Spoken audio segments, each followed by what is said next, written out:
హిందూ సంప్రదాయంలో మాఘమాసం అత్యంత పవిత్రమైన పుణ్యమాసం. ఈ నెలలో నదీ స్నానం, సూర్యారాధన, విష్ణు శివ పూజలు, నువ్వుల దానం చేయడం ద్వారా కోటి రెట్ల పుణ్యఫలం లభిస్తుందని, పాపాలు తొలగిపోతాయని విశ్వాసం. ఉత్తరాయణంలో వచ్చే ఈ మాసం ఆధ్యాత్మిక, ఆరోగ్యపరమైన ఉత్తమ ఫలితాలను ఇస్తుందని ప్రతీతి. మాఘమాసం విశిష్టతలు. మాఘమాసంలో మాఘ స్నానం, తెల్లవారుజామున నదీ స్నానం అత్యంత ఫలప్రదం.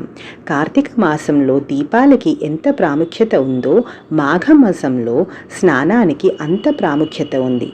నువ్వుల ప్రాధాన్యత. ఈ మాసంలో నువ్వులతో స్నానం, హోమము, నువ్వుల దానము, నువ్వుల భక్షణ చాలా మంచిది. నువ్వులు తినడం వల్ల ఆరోగ్యానికి, శనిదోష నివారణకు మంచిదని నమ్ముతారు. మాఘం అంటే యజ్ఞము. ఈ మాసంలో పూజలు, జపాలు, తపస్సు, దానాలు, ముఖ్యంగా బెల్లము, ఉప్పు దానం చేయడం ద్వారా వైకుంఠ ప్రాప్తి కలుగుతుందని పురాణాలు చెబుతున్నాయి. ఇందులో ముఖ్యమైన రోజులు: మాఘ అమావాస్య. ఈ రోజున నదీ స్నానం చేయటము, పితృతర్పణాలు అత్యంత విశేషం. రథసప్తమి.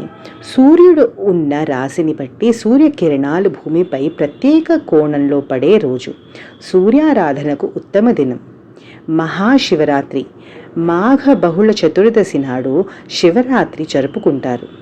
వివాహాలు, శుభకార్యాలు మాఘమాసంలో జరుపుకోవడం విశేషం. గృహప్రవేశాలు, వ్రతాలు వంటివి కూడా జరుపుకుంటారు. మాఘమాసంలో విష్ణుమూర్తిని, సూర్యభగవానుని ప్రత్యేకంగా ఆరాధించడం వల్ల సకల సౌభాగ్యాలు కలుగుతాయని నమ్ముతారు.